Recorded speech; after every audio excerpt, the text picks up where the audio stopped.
ቼልሲ ግራኒት ዣካን ያስፈርም ይሆን?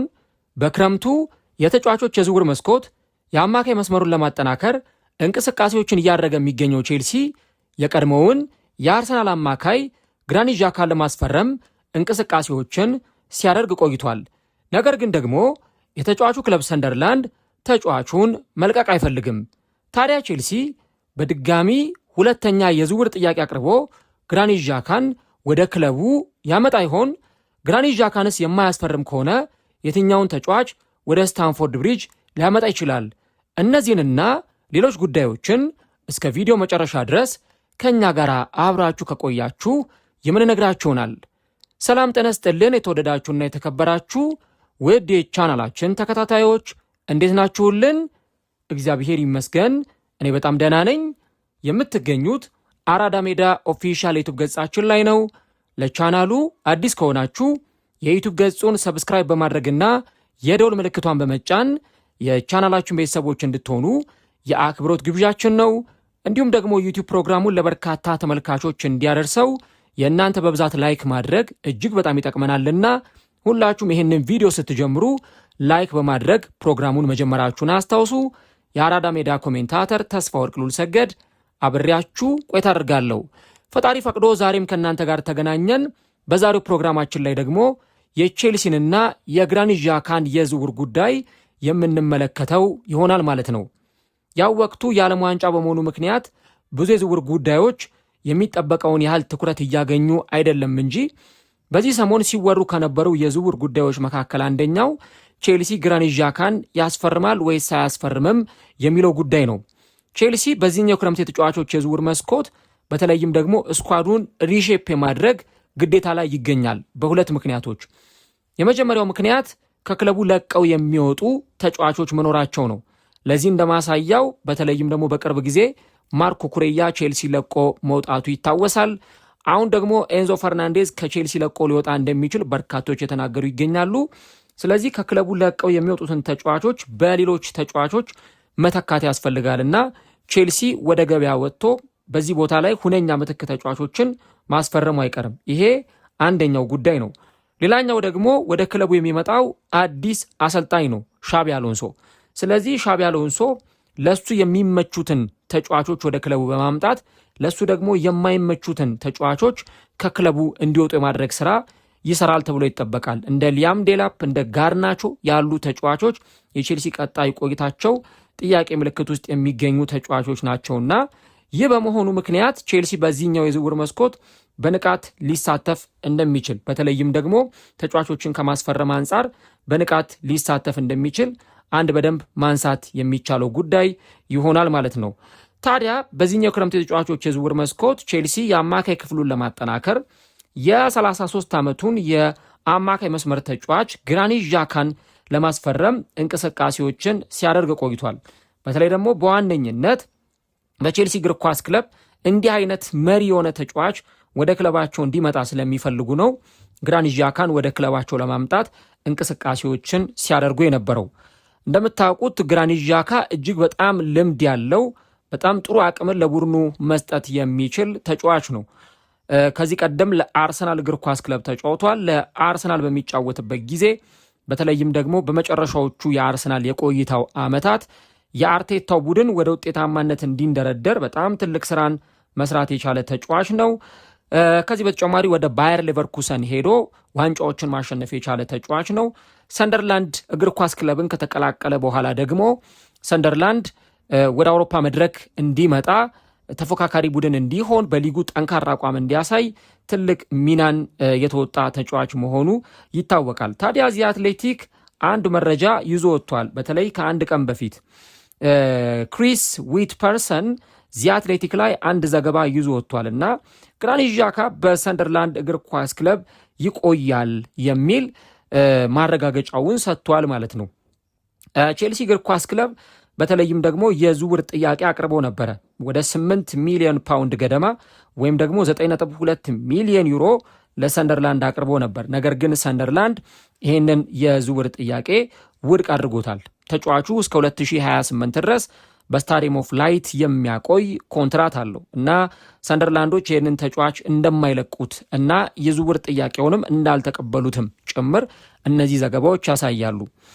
ሻቢ አሎንሶ እንደምታውቁት አዲሱ የቼልሲ አሰልጣኝ ሆኖ በቼልሲ ቤት ስራውን ጀምሯል። ታዲያ ሻቢ አሎንሶ ከዚህ የአማካይ መስመር ተጫዋች ጋር አብሮ የመስራት ጊዜን አሳልፈው ነበር። በተለይ ባየር ሌቨርኩሰን በጀርመን ቡንደስሊጋ አንድም ጨዋታ ሳይሸነፍ የጀርመን ቡንደስሊጋን ዋንጫ ኢንቪዚብልስ ሆኖ ባሸነፈበት ጊዜ የዴፍቢ ፖካል ዋንጫንም ሲያሸንፉ በዩሮፓ ሊግም ያንን አስደናቂ ጉዞ ሲያደርጉ የሻቢ አሎንሶ ወሳኝ ከሚባሉ ተጫዋቾች መካከል አንዱ ግራኒት ዣካ እንደነበር ይታወቃል።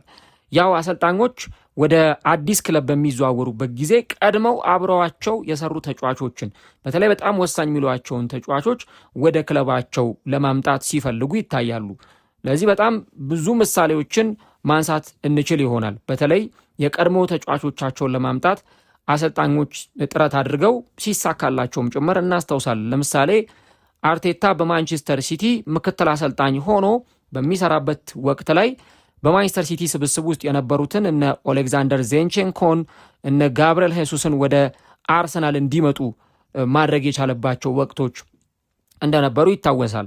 አሁን ኤንዞ ማሬስካ ከቀድሞ ተጫዋቻቸው ከቼልሲ ተጫዋቾች ጋር አብረው ለመስራት ፍላጎት እንዳላቸው እንደውም ኤንዞ ፈርናንዴዝ ወደ ማንቸስተር ሲቲ እንዲሄድ ፍላጎት እንዳላቸው ሲዘገብ ቆይቷል እና አሰልጣኞች በተለይም የቀድሞ ተጫዋቾቻቸውን ወደ አዲሱ ክለባቸው ይዘው የመምጣት ፍላጎት እንዳላቸው ይታወቃል እና አሁንም ሻቢ አሎንሶ በተለይ ግራኒት ዣካን ወደ ስታንፎርድ ብሪጅ እንዲመጣ ያሰበበት ትልቁ ምክንያት ቀድሞ በነበረው ክለብ ውጤታማ የነበረውን ተጫዋች እንደገና ወደዚህ ክለብ የማምጣት ሀሳብ እንደሆነ መናገር ይቻላል። ባየር ሌቨርኩሰን በተለይም ደግሞ በዛ በውጤታማነት ጊዜው ላይ የግራኒት ዣካ ሚና ከፍተኛ ነበር። ታዲያ ሰንደርላንድ ወደ 17.5 ሚሊዮን ፓውንድ እና ተጨማሪ ጉርሻ ክፍያዎችን ከፍሎ ነው ተጫዋቹን ያመጣው። በፕሪሚየር ሊግ ከተመለሰ በኋላ ግራኒት ዣካ 34 ጨዋታዎችን በፕሪሚየር ሊግ የጀመረ ተጫዋች ነው እና እጅግ በጣም አስገራሚ ጊዜን ነው ማሳለፍ የቻለው። አሁን ደግሞ በዓለም ዋንጫ ውድድር ላይ እየተሳተፈ ይገኛል እና ግራኒት ዣካ ወደ ቼልሲ እንደማይዘዋወር ዚ አትሌቲክን ጨምሮ ሌሎች የመረጃ ምንጮች እየዘገቡ ይገኛሉ ማለት ነው።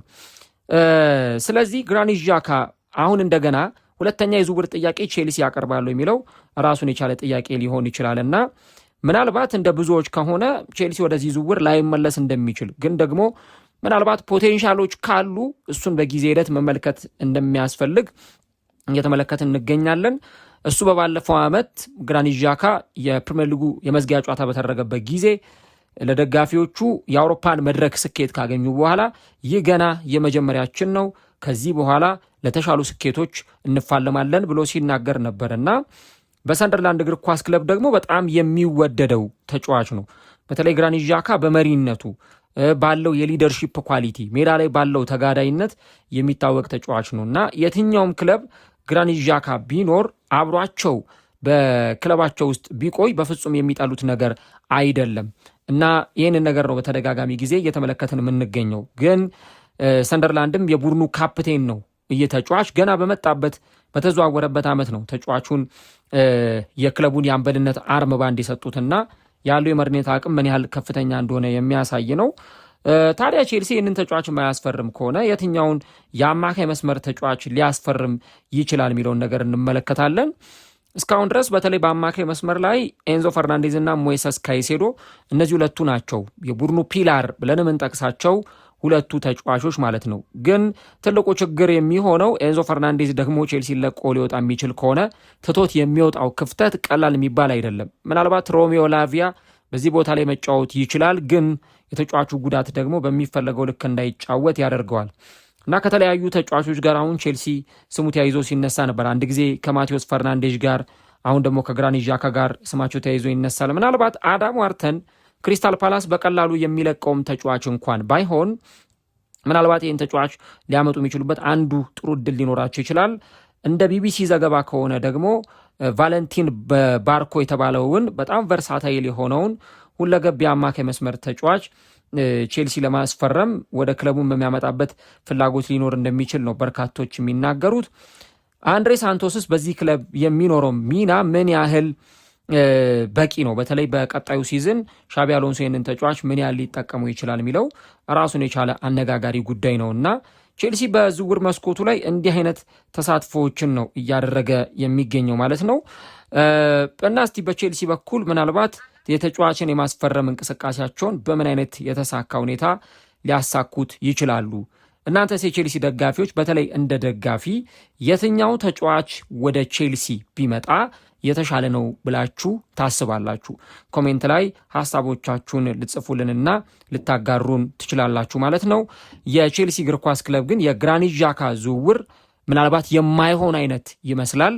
ከዚህ የተሻለ የዝውውር ገንዘብ ቢያቀርቡ ሰንደርላንድ ይህንን የዝውውር ጥያቄ ይቀበላል ተብሎ አይጠበቅም። ከዚህ በተጨማሪ ተጫዋቹ ከዚህ ቀደም የአርሰናል ተጫዋች እንደመሆኑ መጠን ለአርሰናልም ፍቅር አለውና በተለይ ወደ ተቀናቃኝ ክለብ ወደ አርሰናል ተቀናቃኝ ክለብ ወደ ቼልሲ ለማምራት ሐሳብ ላይኖረው ይችላል። ያው የተጫዋቹን ሐሳብ በራሱ ጊዜ መስማት ቢጠበቅብንም ማለት ነው።